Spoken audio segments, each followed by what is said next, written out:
Yes, sir. So, good evening, everybody. Welcome you all for the first monthly surgical update 2021. So, I welcome Dr. Shivram sir.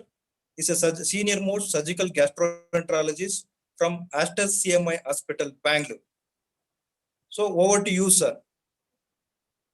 He is going to present on rehabilitation before elective surgery.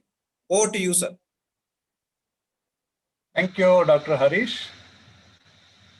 Thank you very much for inviting me to talk on this very important topic, rehabilitation before elective surgery. I'm thankful to Surgical Society of Bangalore. Um,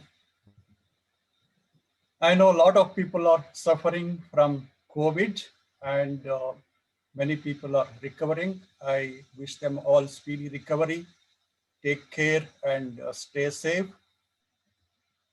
Let me come to this case scenario. 67-year-old frail gentleman had vague abdominal pain, discomfort. He was evaluated and found to have carcinoma of the ascending colon, which was non-obstructive. He had comorbidities like type 2 diabetes, hypertension, hemoglobin was 9 grams, smoker, and HbA1c was 8.7. He was optimized and then physician gave fitness for surgery, underwent open right hemicolectomy, received 2 pints of blood during surgery. Everything went on well. He went to ward and he was recovering smoothly.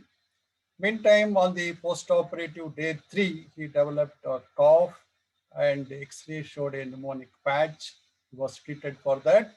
Also, he developed a wound infection and some sort of dehiscence, but he was treated conservatively and discharged. And even though his recovery was delayed, he was later required some dressings for about 2 months.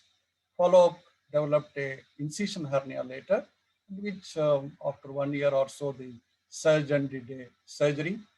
Patient was happy that there is no cancer recurrence or anything, and he was under follow-up.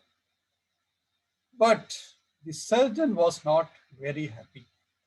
He was always thinking anything I could have done better or differently in this patient so that his post recovery or post surgical problems could have been prevented or any preemptive action he could have taken.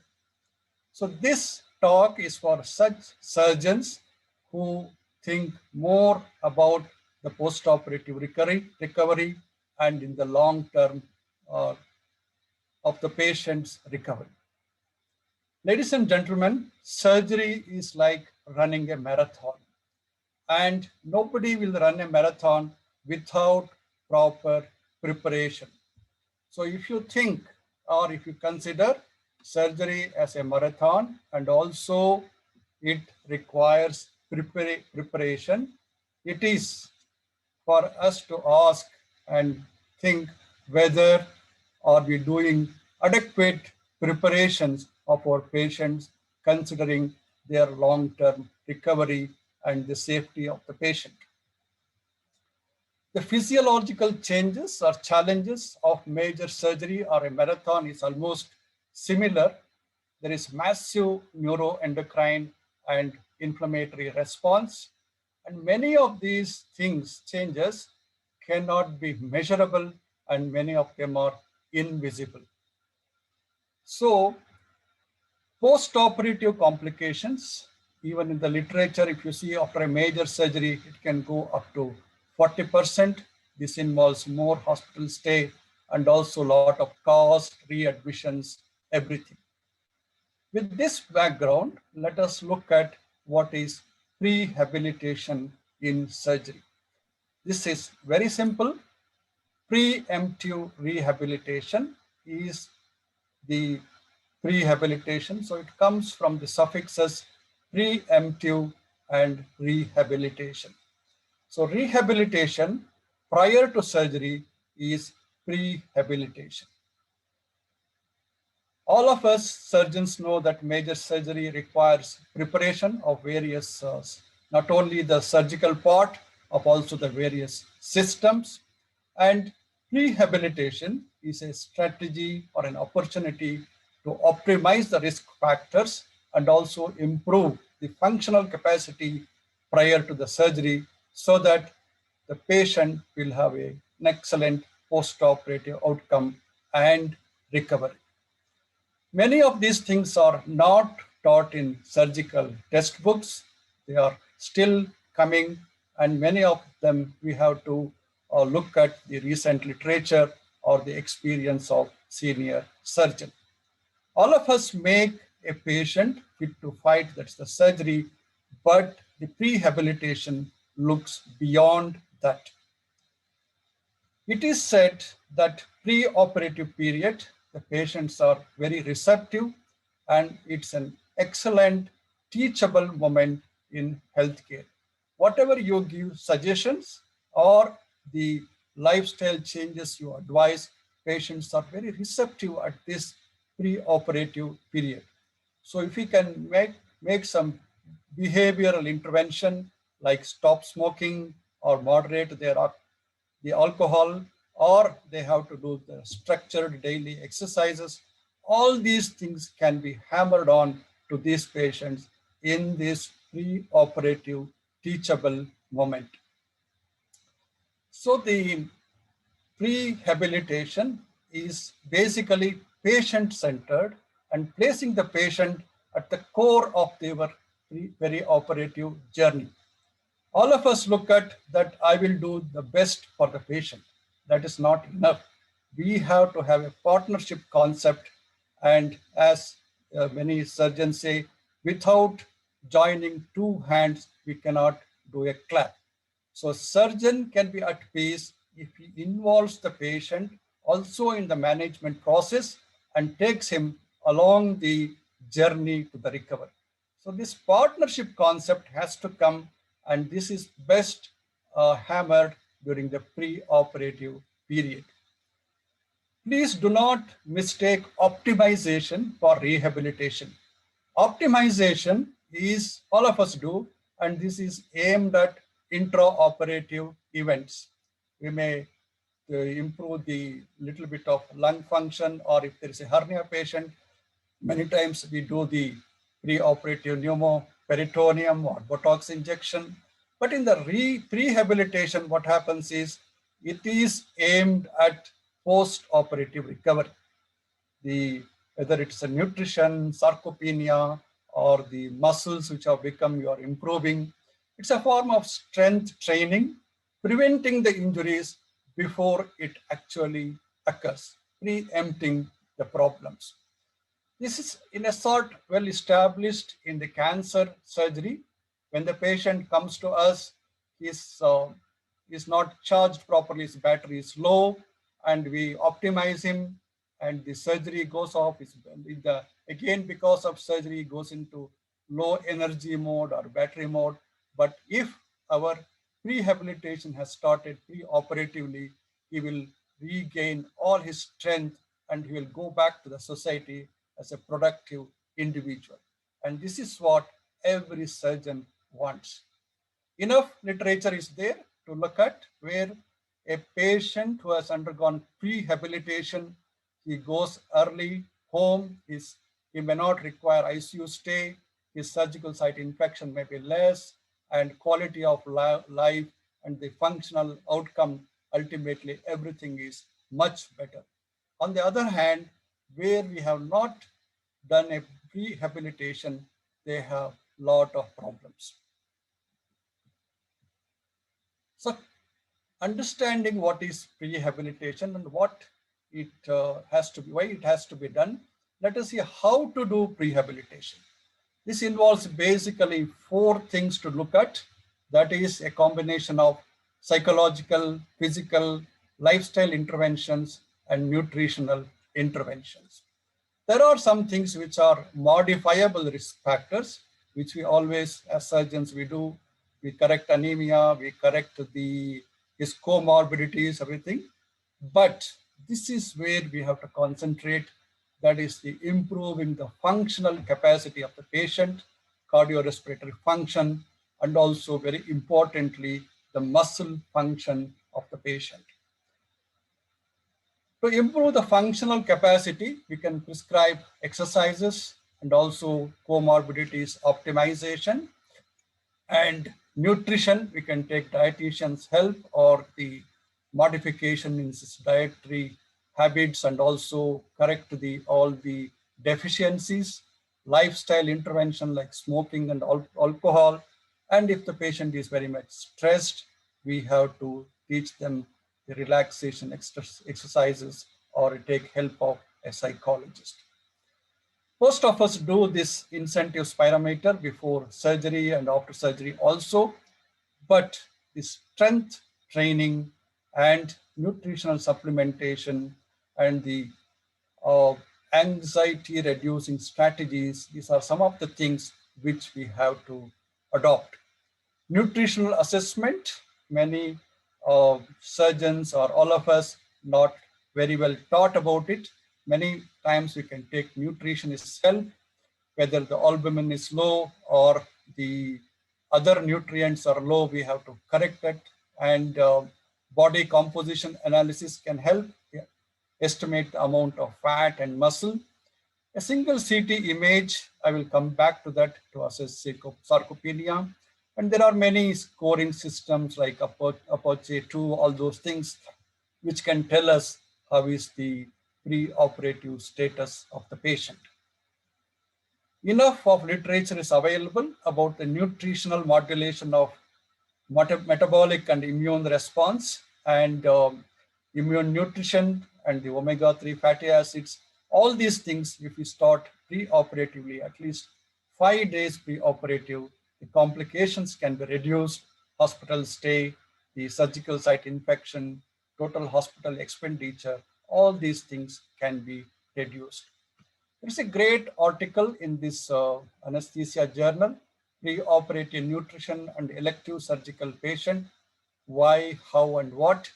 So it starts pre-operatively and correct all these. Special, very important aspect is the vitamin D assessment and supplementation, along with high protein oral nutrition, and continues very operatively and post-operatively, at least for 7 days, immunonutrition and the high protein oral nutrition can be given up to 6 weeks. All these things will definitely help the patient. Pre-operative anemia correction. Whenever there is an anemia, we give blood transfusion, either pre-operative or intraoperative. Probably that's not a good thing to do in the interest of the patient. Blood transfusions are associated with not good surgical outcomes. We can have the alternatives of the intravenous iron therapy, and after assessment, whether there is B12 deficiency, folate, and if you have to quickly improve, erythropoietin is another option. All these things, if you have improved the anemia pre-operatively, most of the time there is no need of blood transfusion, even if it's a major surgery. Sarcopenia is another thing where surgeons' attention has not drawn much. This is a combination of progressive loss of lean body mass with associated functional impairment. As we advance, we also develop what is known as the sarcopenic obesity. And this sarcopenic obesity is not a friend of surgeons. There are a lot of changes in the body and there is fat everywhere. Not only in the peripheral, there is visceral fat, and the obesity is a chronic inflammatory state. Sarcopenia can have a lot of changes in the body, and it has a great implication about the post-operative outcome. How to assess sarcopenia? We can do a plain CT at the level 3 of the L3 of the spinal level, and we can see the paraspinal muscles in the normal person and the amount of fat which is there, but you can see the amount of muscles in the sarcopenic patient and also the fat deposition. So this can be corrected as much as possible pre-operatively if we are aware of it by taking the nutritionist help and also with a intake of protein goal of 1.5 to 2.5 grams per kg per day and quickly improve the proteins and supervised structural exercise training in the physiotherapy department will improve his muscle strength and also the preparing this patient for the surgery. Psychological factors, many times we don't consider this. We think that for a pre-operative patient, it's very normal to have some amount of stress. It can be assessed with, there are scoring systems. And if you think they are much worried, it's better to take psychologist's help. And this is very important to assess this and also to correct this so that we have a long-term good post-operative outcome. These are many things which all of us surgeons correct this pre-operatively, like diabetes control, smoking cessation, or surgical site infection factors, everything. But one thing I want to bring to the attention of all the surgeons, that is the obesity. Yes, thin patient is a surgeon's delight. We all know that it has great advantage for the surgeon and also to the anesthetist. Obesity is a significant risk factor for not only surgery, but also to anesthesia, whether it is wound complications, DVT, chest complications, or the recovery. All these things can be very problematic post-operative. Whenever such a patient is there, it is better to take dietitian's help and also weight manage as much as possible and then continue that post-operative. Unfortunately, we don't check the BMI of the patient. Unless you check the body mass index of the patient, we cannot measure the obesity and also classify them which patients are okay for taking up for. It is in the literature also said, if the BMI is more than 35, then it is not good to take them up for surgery, elective surgery, as early as possible. Big patient, big hernia, they definitely need weight management intervention before doing any surgery. Many of them may require bariatric surgery.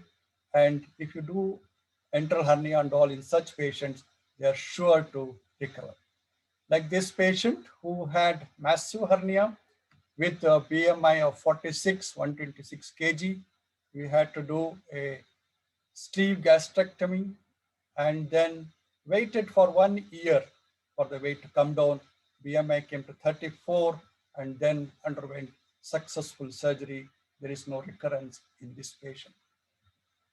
So, ladies and gentlemen, do not get into this vicious hernia cycle of a obese patient. So you do a hernia repair, there will be some infection, then the readmission, and once there is infection and the pressure, intra-abdominal pressure is high, it's going to recur, and again these patients come for the hernia repair. So BMI more than 35, whichever way you want, please manage the weight first and then take for surgery. Smoking, I don't want to say anything much. A lot of literature also there.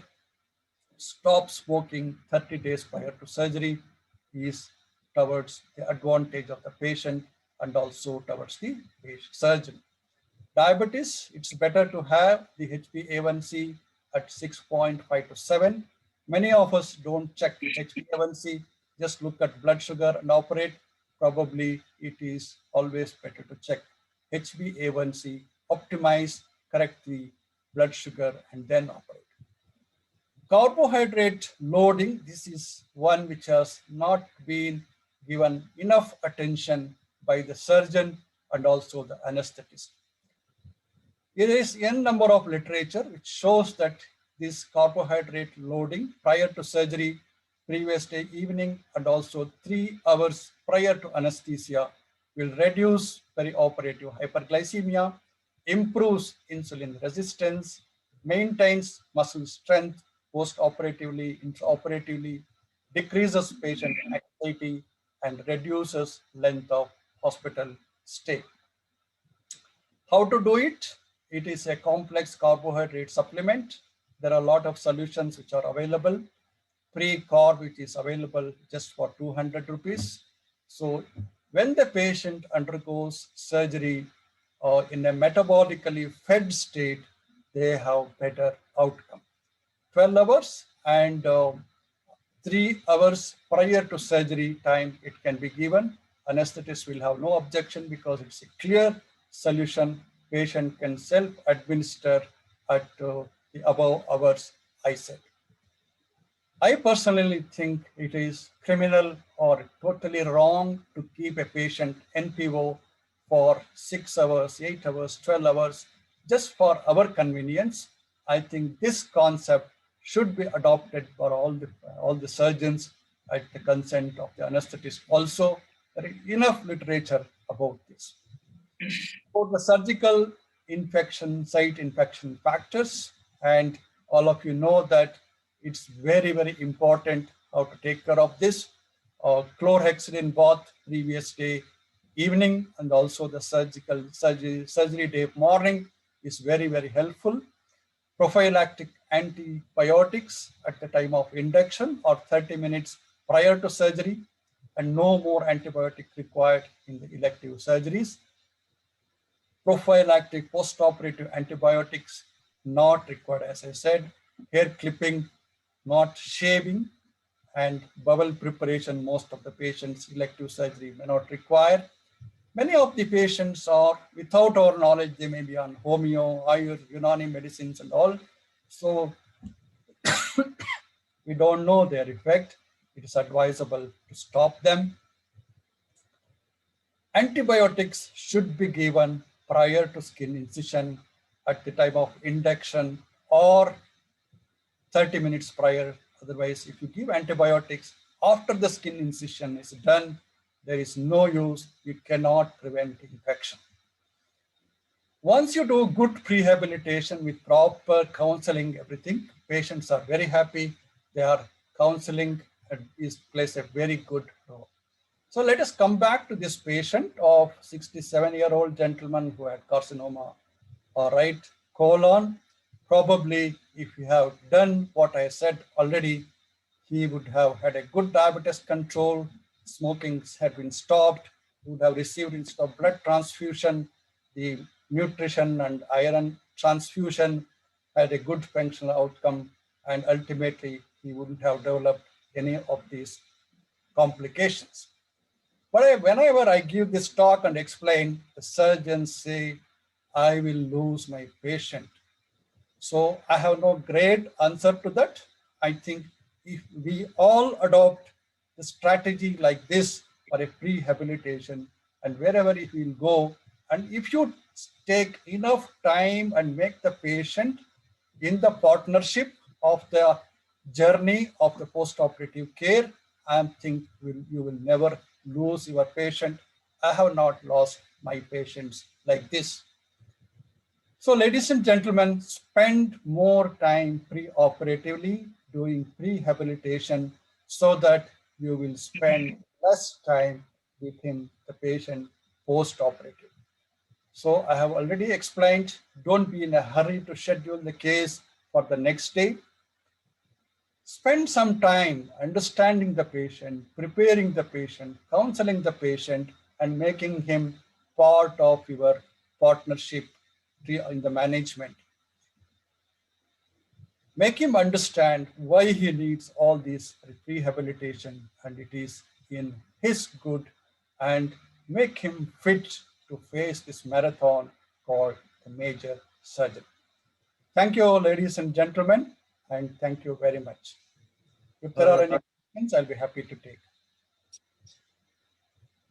Harish, there are some questions in the chat box. If you Yes. could kindly put it up to Shivaram, please. Yes, sir. So to emphasize on blood transfusion in a pre-operative period, so they need some clarity on this. Yeah, what clarity? So why blood transfusion as a preoperatively as a worst outcome? Okay. You can look into literature also.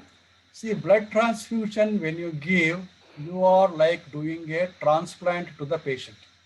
Blood don't consider as very simple thing. It has so many components, and unless it is really indicated, if you are doing the patient lot of harm, it reduces the immune function of the patient. It increases the chances of infection also post-operatively. And we have alternatives, as I said. We can give the you have an elective patient, you have sufficient time to improve his anemia, unless it is very, very gross and required. There is no need to give blood transfusion. And even of the oncological principles, if you see, blood transfusion has not good outcome oncologically also. If I may add a point here, Shivram, with your permission. Yes, blood transfusion is an immunosuppressant. So the post-operative infective complications will be high. And in fact, people encourage blood transfusion before a transplant, a kidney transplant, for example, so that the rejection rates are smaller. And as Shivram rightly pointed out, you can have iron infusions when you have the time in an elective surgery. You can also consider auto transfusion. That is, take the patient's blood yourself, maybe 10 to 14 days before the actual planned operation, and give it back to him at the time of surgery when he loses blood. And you can also have the concept of permissive anemia. So you don't need a hemoglobin of more than 10 all the time. So people with no cardiac morbidity can work with a hemoglobin as low as 7. And people with cardiac morbidity or respiratory morbidity, you can work at a hemoglobin of 10. So one should be extremely conservative when you consider blood transfusion in the preoperative phase. So what is the target hemoglobin before surgery, sir? As I just said, with no comorbidity, it is 7, and with comorbidity, 10. Okay. How much time of waiting period we should have after iron supplements? It depends. You can check the hemoglobin and meet these targets, but they will be in a positive balance, as it were, and so you can start as early as a week after your iron infusion. Generally, sir, if I can add, what we do is, if it is more than if it is around 9 or anything less than 9, we transfuse blood. Generally more than 9, we keep the transfusions for during surgery. Because also you have to see that how much volume you are loading. You can't give 2 to 3 blood transfusions and then take the patient for surgery. So better keep the transfusions for during surgery or post-operative management. Venkat, we are telling avoid blood transfusion. Yes, sir. As much as possible, avoid blood transfusion. There are alternatives. You can do the iron infusion. If it is in a dire necessity, you can give erythropoietin, which can quickly improve the blood transfusion, blood hemoglobin. And you can wait for a week or 10 days. Nothing is lost in that waiting period, even the oncological patients. I think we have to come out of this concept that every surgery, major surgery, requires a blood transfusion, and we have to be very conservative on this point. So any suggestion on immunonutrition? Yeah, I couldn't go in 20 minutes talk about in detail. There is enough literature on that. Basically, ornithine, arginine, all those things. And whey proteins also very useful in all these patients to prepare your patient. Immunonutrition is a good topic. Maybe we can have a talk one of this. Till then, please look into literature. I have not gone very detailed on that. Yes, sir. Thank you, Dr. Shivram, sir, for your excellent and elaborative presentation on preoperative preparation of the patient. It's a vital part in our surgical practice. Yeah, so Dr. thank you so much, sir. No, Harish, Dr. Manjunath has joined from West Indies. So we welcome him. He was old student of Bangalore Medical College and Mysore Medical College. Thank you, Dr. Manjunath, for joining. Welcome, Manjunath, sir. You can go ahead. Thank you, Dr. Shivram, sir. Now I welcome Dr. Lakshman sir. There's no need of introduce Dr. Lakshman is one of the senior most surgeon of Bangalore Surgical Society. So since there is a surge in the COVID and it is affecting our surgical practice, so I welcome Dr. Lakshman sir to enlighten. So what is the role of surgeon in COVID-19 pandemic? Welcome, sir. Thank you. Thank you very much, Harish. Good evening, ladies and gentlemen. Thank you for joining this CME session. The topic given to me is COVID-19 and surgeon. What I would like to do in the next 20 minutes is to give you a brief run on what we actually practically do and give you some evidence as to why this is the thing to do. What's happened in general, I'm not talking only about surgeons in this field, I'm talking about society at large and even the medical fraternity, is that we are having a panic reaction to this undoubtedly unusual situation. Definitely, it's a veritable tsunami that has hit us over the last year and a half, and it's going to go on for even longer. But we have been sort of responding to it with a state of panic. And what we really need to do is to have facts. And if you really deeply go into the facts of what is happening, I am honestly disappointed in the way even medical fraternity, forget about the society at large, even medical fraternity, as far as the treatment of this disease is concerned, has been more emotionally driven than scientifically driven. It is not my brief to go into the medical aspects of the treatment of COVID, because this is tailor-made for what a surgeon would do in this scenario. But we need to understand the reality, and this will help us get rid of the panic. 40% are asymptomatic, which has significance in that you may be sitting and seeing a patient and operating on a patient who is COVID, who is inflicted with COVID, and you won't know about it. 40% is a significant number. The large majority, 85 to 90%, have mild disease. They do not need to be in hospital. But half the problem of lack of beds and lack of oxygen today is that many people who do not need to be in hospital or in hospital because they are in a state of panic, and the medical fraternity, instead of being firm with them and saying that they should have domiciliary care or care at home, are actually admitting them. And it is denying the really deserving patients of a bed and the much needed oxygen that they need to have. And only about 1 to 2% die. The mortality rate in the elderly over 60 is higher. And in the second phase, this may not be true, that the mortality in the younger age group also seems to be higher, but we do not have mature data to show this. But suffice it to say that even though there is so much of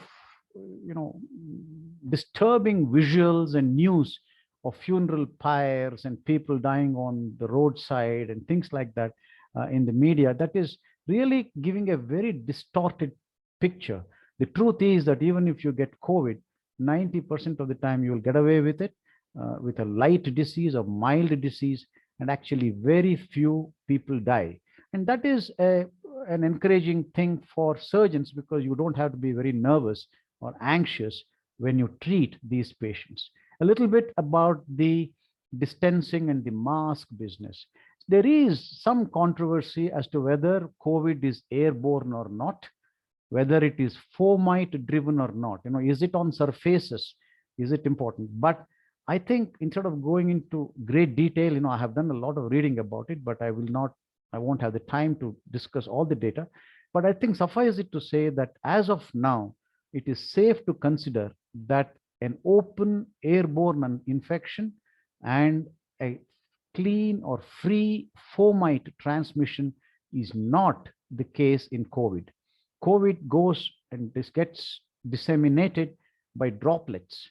And you can see a nice study from the MIT here, where ordinary talking or exhalation can put your droplets to a distance of 1 meter or 1.5 meters, a cough maybe 2 meters, and a severe sneeze can be as high as distant as 8 meters.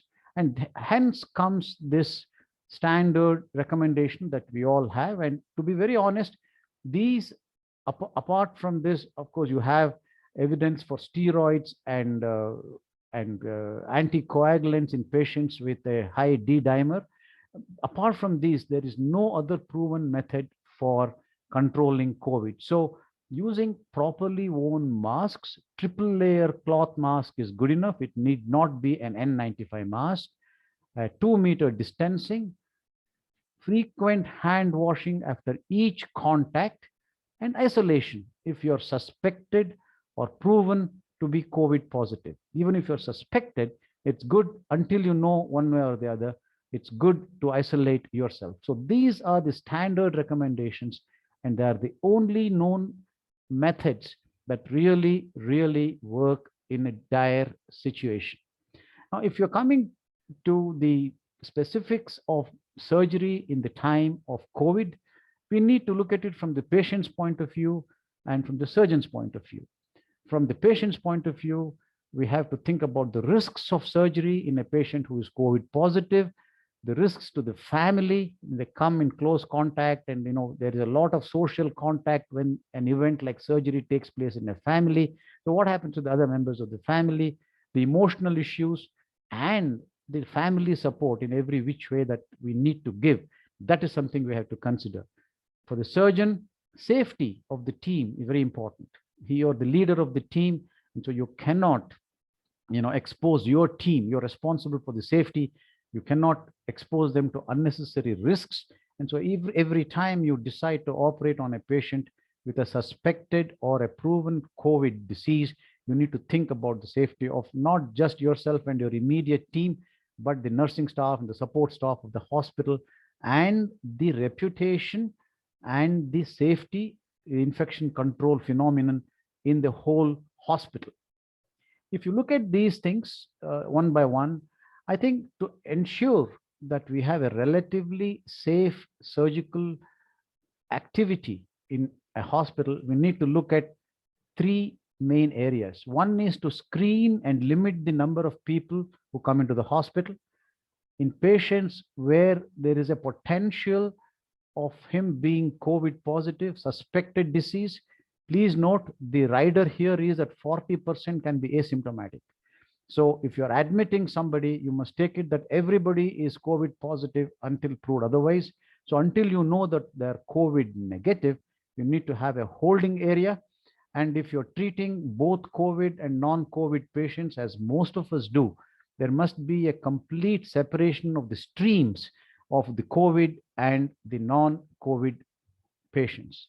And to enforce this, you need to have entry restrictions, and this has to be explained to the patients. We are in a society where 4 or 5 people routinely walk in with the patients. They need to be talked to as a family or as a group, not just as individuals. So it's extremely difficult to make patients accept that only one of them can come. But we have been talking to them, and we have been largely successful in restricting the number of patients. The patient comes by himself when he comes to the outpatient department. In situations where they need physical help or help with communication because they can't talk to you well, we allow only 1 more attendant. All others stay outside the hospital. The emergency area itself is considered to be a potentially infected area, and so all the staff in the emergency area have full protection, and I'll be talking about protection as we go along. And from there, if you're waiting for the RT-PCR to come, which may take anywhere between 24 to 72 hours, it's becoming longer and longer these days. Earlier, it used to be 24 hours. We would keep them in the holding area. And if at that time they were negative, they would be sent to a non-COVID floor. And if they're positive, they would be sent to a COVID floor. And the screening occurs, as I said, at the gate, and the hospital staff are no exception. Our temperature is monitored. We get a hand scrub all the time. And there have been instances when hospital staff have had a temperature and they have been isolated and put through the mill of the RT-PCR. Everybody at the gate has a level 2 protection. I'll be talking about the levels as we go along. And this nurse here takes a history of every single patient and the attendant who is at the gate. And if there is a slightest suspicion, the history asks for condition of situations like fever, cough, weakness, loss of appetite, and loss of taste. If they have any of them, they're not allowed into the hospital. And if it is the patient, that is for the attendants. And if it's the patient himself, they'll be sent to the protected emergency area and not the normal, usual outpatient area. The other point about the patients that I talked about is the risks of surgery. Please note that the risks of surgery, post-op complication, particularly pneumonia, after surgery is 5 to 10 times, and the mortality is about 3 times if you operate on a patient with COVID positivity. Hence, it is important that unless it is absolutely essential, you do not operate on a patient who is COVID positive. So test all patients before surgery. Otherwise, if there is suspicion or if there is proven COVID positivity, you have to use temporizing measures. What do I mean by that? And a gallbladder disease with a distended gallbladder, use a percutaneous drainage. You don't necessarily have to do a cholecystectomy. A non-perforated appendix, but nevertheless an appendicitis, proven appendicitis, which you would have operated on a regular day, give them antibiotics and wait and watch, because the risks of waiting are less than the risks of you harming the patient by operating on the patient if the patient is COVID positive. But the big rider, for which I have no answer, and I don't think anybody has any answer, is the false positive and the false negative rates of our tests. There are many tests, but these are the ones that are commonly done. For the standard RT-PCR, the false negative rate is 20% and a false positive of 5%. So this is something which is inevitable, and if you have to explain it to the patient to say that this is the limitation. For the rapid antigen, the false negative is 30%. We don't have solid data about the false positive as such, but it is unlikely to be very high. But notwithstanding this, this is the best we have with its limitations. We need to test all patients. By and large, before an operation, we go for the RT-PCR. But if it is an emergency and the surgical condition demands that something has to be done, we will do a rapid antigen. Whatever the result, at the height of this pandemic like this, I'll show you some visuals there. We use standard precautions to minimize the harm to the medical team, the surgical team. The other important thing is about the emotional and family issues, which includes financial issues. As I told you, right from the visiting rights, entering the outpatients, to being with the patient in the post-op phase, and the communication about the patient's condition, and God forbid if the patient in the ICU, the emotional stress on the patient's family is enormous. We have tried to abate this, come around this using counseling, and we have been very free with video counseling. That's what I call the electronic communication. We allow them a free hand in terms of calling us. Fortunately, my teammates take a brunt of the load of video consultations. Personally, I throw my rank, my seniority, and tell them I will answer you if I'm badly needed. But otherwise, I'm very grateful to my team that they're taking the brunt of the load of the communication. But counseling, continued talking, enormous patience in answering the same questions that are repeatedly asked, I think are very important. And we have to tell them that the costs go up. The cost of the PPE and the disposables we use in these days of COVID will put the cost up by a factor of 2 to 3. And so patients have to be told well beforehand that it's not that the hospital is making money, abnormally, but that the costs are really high because of the disposables. And by and large, we have managed to explain to them. And also, we tell them that our COVID staff are in-house all the time. They're in-house for nearly 2 weeks or 10 days. And each time, unlike on a normal day, they are fed and they're clothed and their laundry, everything is looked after. All this adds to the cost, and that has to be, unfortunately, transferred to the patient, but we do it after explaining it to them. As I mentioned, we have 3 levels of protection for the hospital staff. This is basic. None of us in the hospital is with our street or home clothes. As soon as we walk into the hospital, we change to greens. We have an N95 mask and a visor and a cap. And we also have boots. It won't be our street footwear. This is our basic level. One level above that is to have a water impervious gown, and most of the time a plastic apron underneath that as well. And the full PPE, of course, is the full PPE with a full hood and a gown.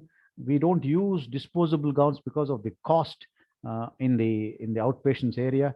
We have these plastic things, extremely uncomfortable. You sweat like mad inside, and AC room doesn't feel like there is an AC there.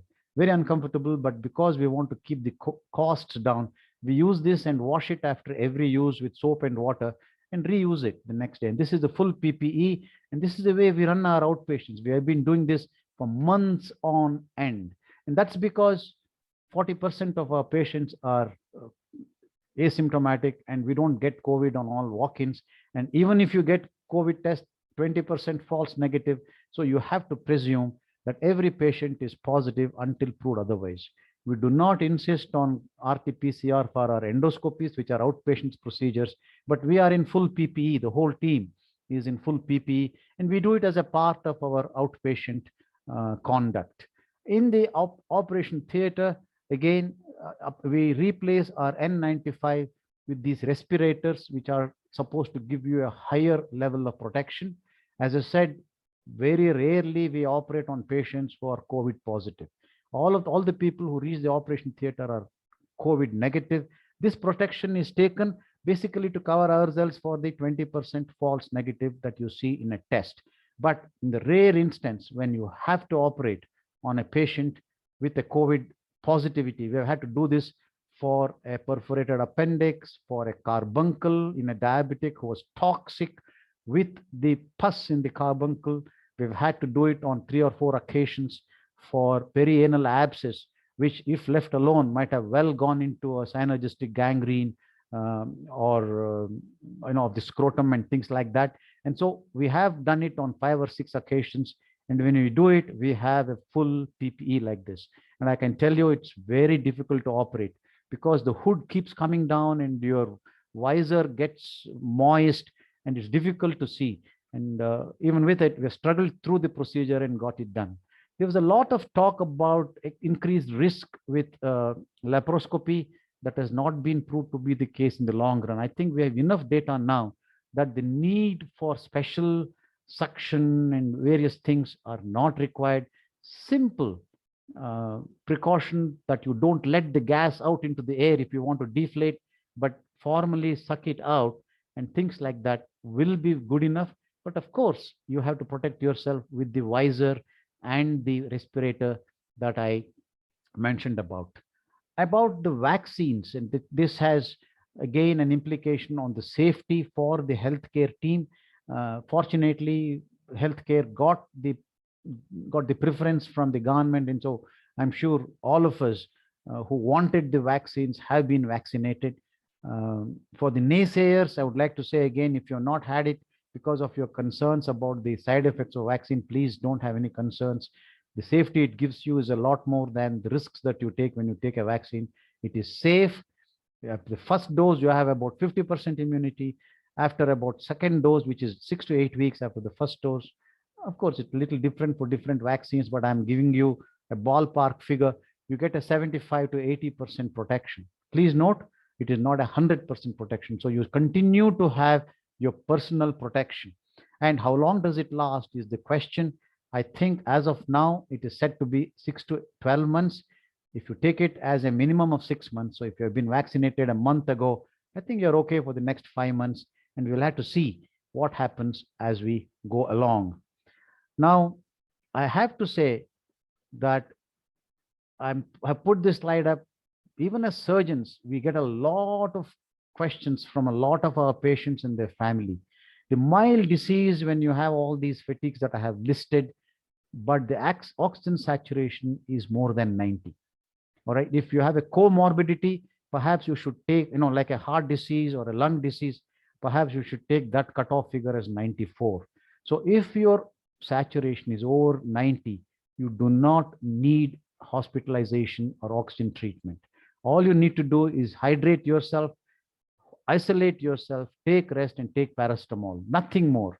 So I appeal to all my surgical friends to kindly push this across to the population at large as much as possible so that we can avoid unnecessary admissions and clogging of hospital beds. And we have to do whatever we have in our capacity to undo the damage done by sensationalism in the news, only negative reporting, funeral pyres, deaths, and things like that, and the terrible disservice that's going on the WhatsApp. And so I appeal to all of you in your individual capacity to try and do away and dispel these myths among your non-doctor friends and relatives. And because of this, we have a terrible situation of unavailability of beds, artificial shortage of oxygen, and the inevitable burnout of the healthcare workers themselves when the pressure is so much. And we need for that to stop. We need to develop emotional resilience. We need to, have superlative. I am known to be an impatient person, but believe me, I have changed a lot in the last 18 months. I have tried to really develop a degree of patience which I never had all these years. We need to have this kind of understanding and emotional resilience, and only then all of us collectively can come out of these terrible times. Thank you very much, ladies and gentlemen. Thank you, Dr. Lakshman sir, for your elaborative and very up topic at this moment. So we have some questions in the chat box. So what is the role of HRCT in a pre-operative preparations?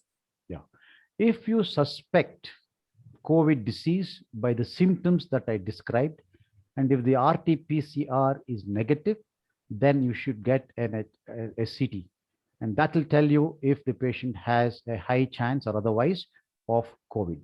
And if there is a CT diagnosis, you do not have to insist on an RT-PCR diagnosis. Take him as COVID positive, isolate him, and avoid surgery if you can. So what is your advice for a surgeon more than 60 years with himself having a diabetes, hypertension, and taking some medications? Go ahead and operate. You have taken a Hippocratic oath, and I don't think you need to be worried about. I belong to that class. I'm not diabetic, but I'm hypertensive, and I have not missed a day's work so far. Sir, post-COVID, after the patient recovered from the COVID, when is the ideal time to operate on the patient for elective surgery? The best thing is to leave it at least 4 weeks. Okay, the post-COVID fatigue, the long COVID, of course, can be very long, but the general impression is that you will have the effects of COVID for 3 to 4 weeks. And so if you do it after 4 weeks, it is the best. But what I would like to emphasize here is that don't go and get your RT-PCR to know whether you're COVID negative or not. That can be extremely misleading. You still have the RNA in you. Even though you're not infective, you're not adversely affected by COVID. So if you get an RT-PCR, say 2 weeks or 3 weeks after your proven COVID positivity, if that RT-PCR is positive, it doesn't mean that you have active COVID. These are dead RNA, which are dead viral material, which the RT-PCR picks. So it is a purely clinical and temporal decision. Temporal means time related. So as once you have had a COVID positivity, 10 days after that, you're not infective to others. You want to play safe, make it 14 days. Definitely after 14 days, you're not infective to others. You do not need isolation. If you need elective surgery, perhaps leave it another 2 weeks so that you have recovered well from this disease. And so you will not have too many ill effects of the surgery. Any prophylactic treatment for a pre-operative patient, sir? None whatsoever. Okay. Sir, now the video consultation gaining is advantage. So what is the legality of the video consultation for a surgeon, sir? Yeah. I think society has at last realized that this business of being medico-legally active and suing somebody for so-called wrong information, particularly when they're doing a video consultation, is not healthy for society. So there are, I am aware of 2 court decisions which have said that you need not be perfect when you're doing a video consultation. If the patient wants some reassurance, wants to know whether the patient has to come to the hospital, such kind of decisions as to when you're available, what is the tests to be done before you come, so that you can minimize the number of visits to the hospital. All these things have been extremely, well served by video consultations. And my message to my colleagues, don't be too worried about medical legal situation. Help the patient with a video consultation. In the rare event that you are sued, I think the judicial system will look at your case sympathetically. Yes, sir. Sir, a word about the plasma transfusion. Quite useless. I still get 1 or 2 calls a day requesting for, donors for plasma. I do not understand why my colleagues are recommending plasma. Please see the ICMR trial reports, see the 2 Sentinel. I mean, I have a whole lot of slides on all these things, but my time wouldn't permit it. That's why I didn't show it. See the recovery trial and the solidarity trial which the WHO put out. None of these, ivermectin, plasma, tocilizumab, none of this has any salutary effect on COVID, but it is being pushed right and left. And antibiotics. Today, when a patient comes with COVID positivity, I see in a hospital, room air saturation 96, he's in hospital. He comes in, he gets remdesivir minimum. He gets many times piperacillin, tazobactam, and even meropenem, just because he is COVID positive, and he has absolutely no symptoms whatsoever. He should not even be in hospital. He should be at home taking paracetamol and nothing more. This is the reality. And that is why I need all of you to kindly independently look at all the relevant reports, trials, and then take a considered view. Yes, sir. So the role of echosprin and the increased risk of thrombotic incidents in a surgical patient. What is your take on this? When the patient has severe disease, and when the FDP is high or a D-dimer is high, that is the situation when they have increased thrombotic episodes. But for mild disease, there are studies which show that their D-dimers are not high. It has been our practical experience also. We never wanted it, but people got D-dimers done even in mild disease, and we know that they're not high. In such people, their thrombotic episodes are not high.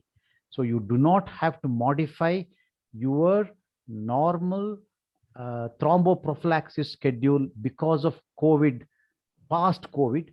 And as I said, if there is active COVID, you wouldn't operate anyway, particularly if there is severe COVID where, all these complications have already occurred with a very low saturation, you need proning and things like that, high degree of non-invasive ventilation, high flow oxygen.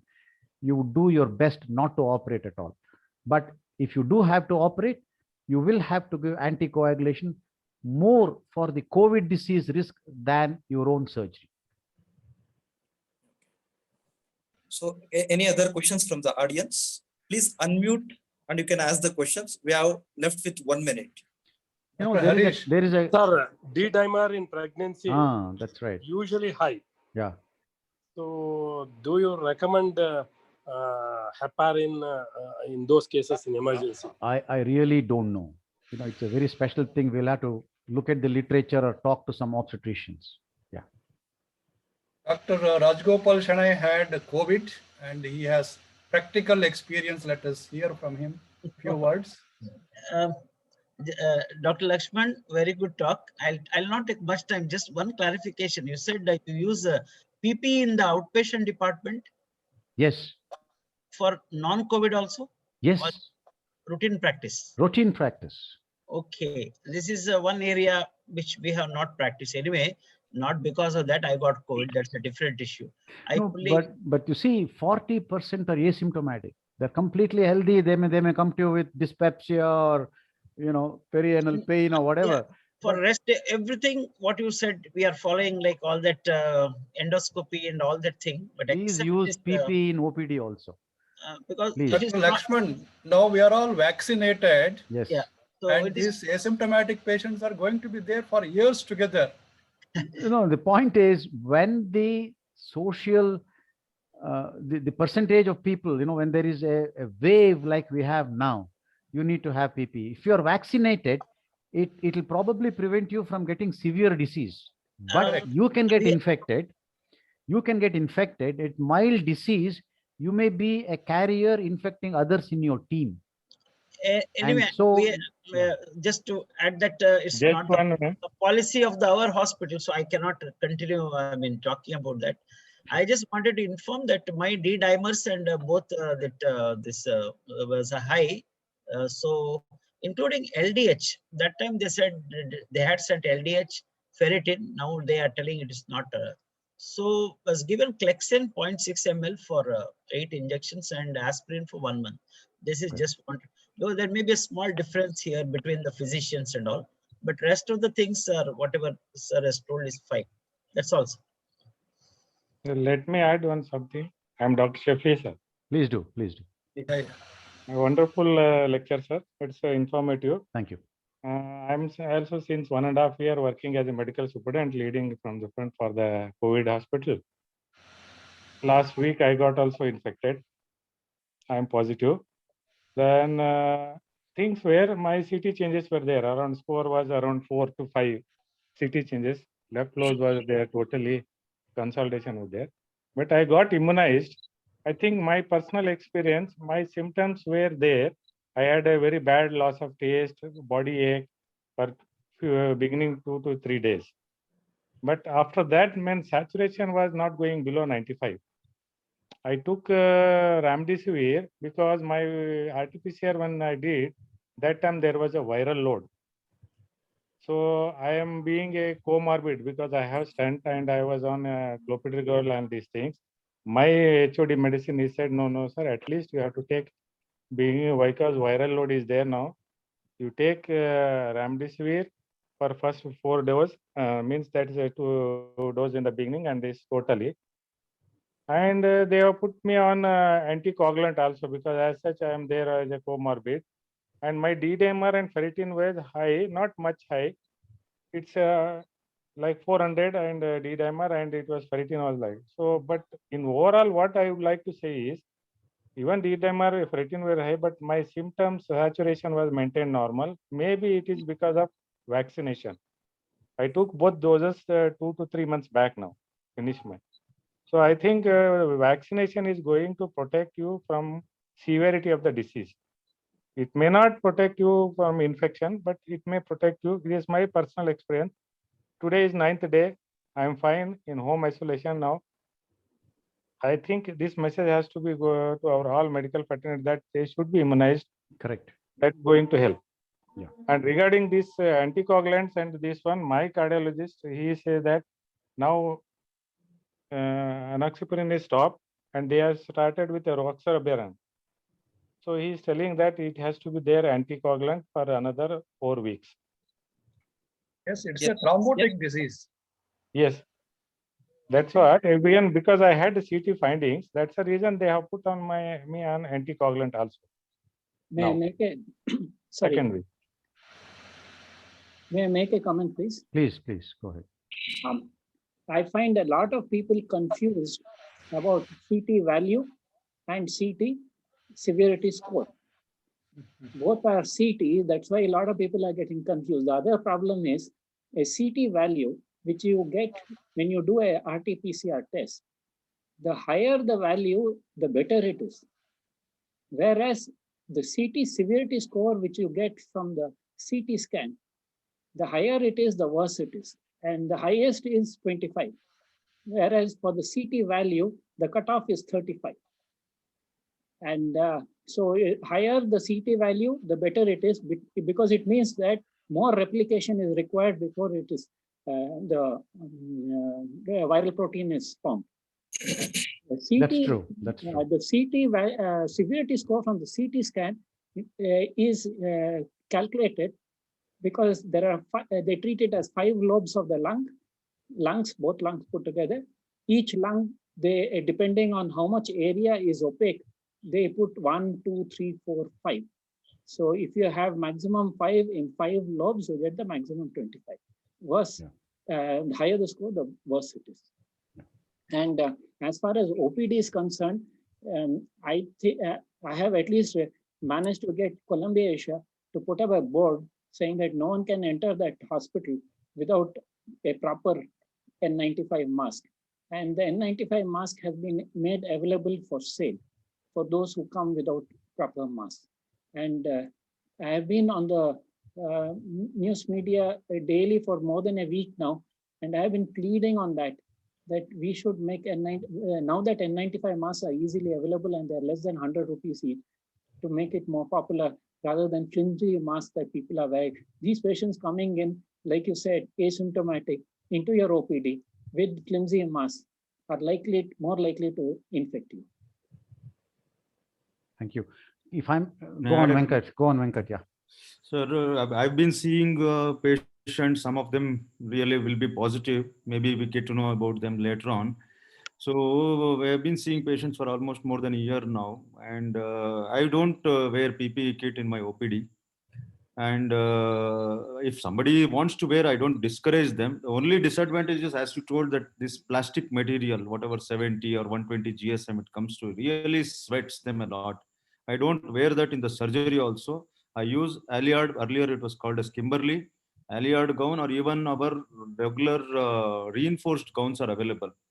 Routine drape kits suppliers, they supply reinforced gowns which are breathing. You don't sweat inside. They give similar shoe covers also. You don't sweat inside. And the only thing that we are not impervious is not available is the cap. And I wear the regular full face mask. So I haven't had any issues so far. But wearing a PPE kit, actual PPE kit, is very uncomfortable in the OPD. The other alternative is, if you can consider this breathing gowns. Yeah. If I may just address some of the issues raised in the chat box. Dr. Naz says, when there is no fomite transmission, you still need PPE.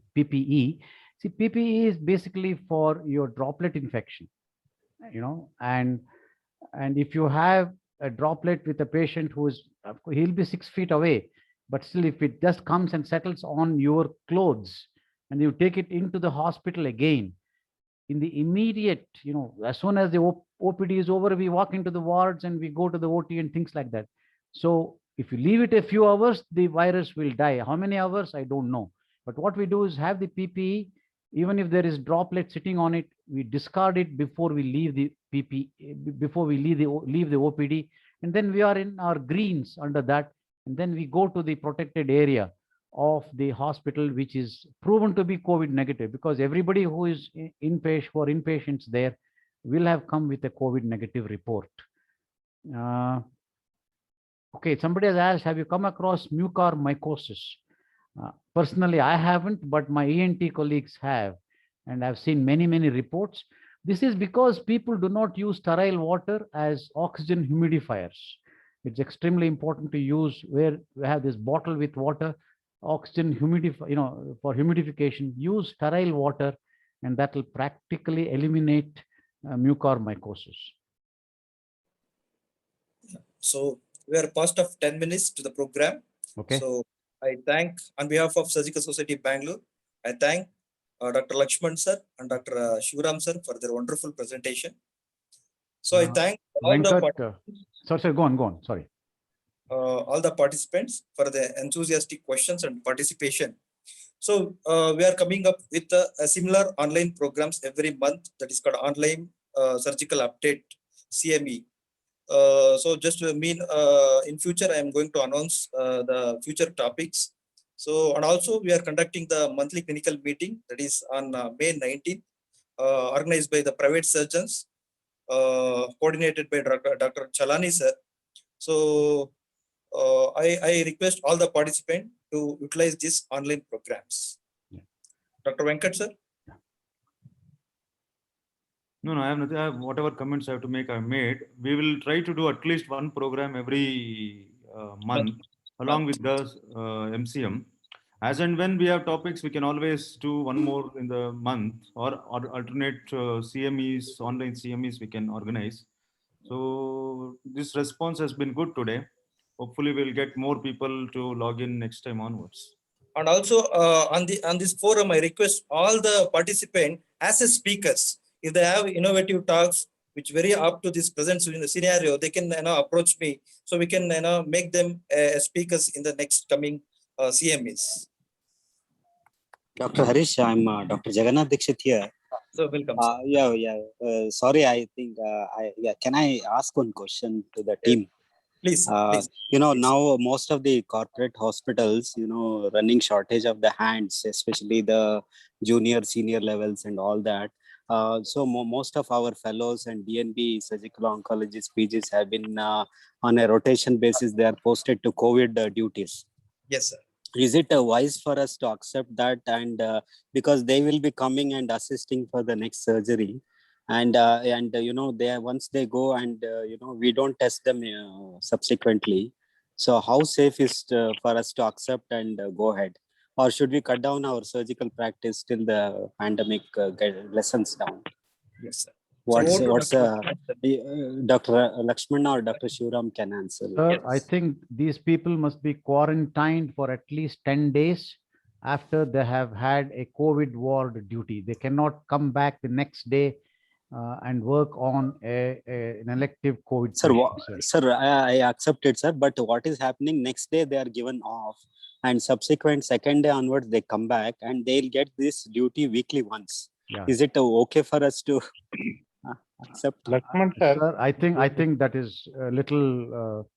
No, I think it's a Lakshman little sir. dangerous. Sir. Yeah. No, Lakshman, let me comment, because I'm working in government setup. We are having 430 beds. We had both COVID and non-COVID last 6 months back. But since 2 months now, the scenario is now we don't have that luxury of giving 10 days off after a COVID duty. That's one thing. So that's the reason what we decided now, our government, this one, only emergency surgeries are done, no elective surgeries. That is the alternative, of course. I No, don't because gainsay that. Yeah. we cannot burden our subordinate staff also. And it's not that luxury, because we are not finding a team, doctors to work here. The problem that is there. Like myself and Dikshit are oncosurgeons. That is the issue where now our surgeries also are longer. So Dr. Dikshit has a concern which even I address. Even I raise the same question. Venkat, hospitals are taking a stand that now we have vaccinated all of you, so you work. But vaccinated are also infected, as you know, sir. But you can get infected and you can be infected. It may not be so severe. That's what they are telling all this. One surgery and you may be out of work for 3 weeks, sir. So Absolutely as Dr. Shafi told, we should be very careful with selecting our cases for at least the next 1 month. Elective surgeries, most of us have stopped. Yeah, sir. Lakshman sir. Please, Kalayavani, go ahead. Yeah. Sir, my comment is for Dr. Dikshit's question is they should be quarantined, because the youngsters and that they are already vaccinated, most of them are asymptomatic and they will be spreading to the others. Asymptomatic. So ideal will be the 10 days, the 7 days or 10 days quarantine is a must. That's my personal opinion from our experience also in our hospital. Thank you, sir. I will add on to whatever Dr. Kalayavani said. I don't know, the threat of PG is more, that PG means more than COVID duty, is more to the patient than the surgeon himself, because surgeons are vaccinated. So I think the patient is going to have complications. So that's what we are saying. It is more dangerous to the patient. The doctor himself is protected. Yeah. There will be a shortage of healthcare workers also, sir. If we keep infecting our colleagues, then finally we'll have again more shortage. We already have a shortage. So we have to protect our colleagues. No, sir, it's not infecting the patient, it's for a whole team. If you are infecting non-surgeon also, he will go and in the home or in the vicinity, everyone he will infect. So it's a question of team, not only patient risk. Whole team will get. So that's the reason we cannot satisfy everyone. This is the scenario where we have to compromise. That's the reason we have stopped elective. You go for only emergency. That is the solution. I think the best wise decision in this juncture. Because the problem now, treating COVID is become a more priority here. If I don't give a bed to the COVID and rather than a non-COVID, it is a big issue nowadays they are making out of. Yeah, there is a comment in the chat box. Dr. Prasad says, and there is, there is a lot of sense in what he's saying. The doctors are completely protected by PPE kits when they work on COVID wards. Why do you need to necessarily quarantine them? I mean, as I said, you will have to perhaps make some compromises, as Dr. Shafi said. But the ideal, if you have that possibility, is to quarantine them. Otherwise, they can be spreaders, sir. There is a definite potential for that. Thank you. I think we should close, Harish. Yeah. Yes, sir. So thank you, one and all, for your participation. So we'll meet in the next clinical meeting. Thank you. Thank you very You much. all. Yeah.